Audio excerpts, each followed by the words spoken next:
ঝাপনা হবো না তাই বলছো? ঝাপনা হবো না তাই বলছো?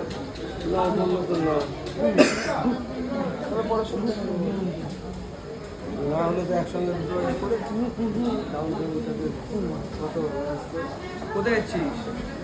ক্যামেরা দাগ আছে।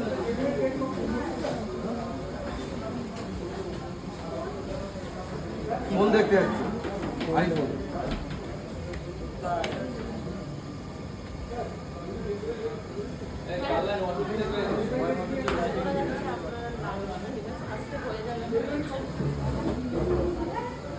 এই অ্যাকাউন্টটা যদি আগে জানা যেত যে বন্ধ ধর আমি চেয়ারটা উঠতে বলেছিলাম।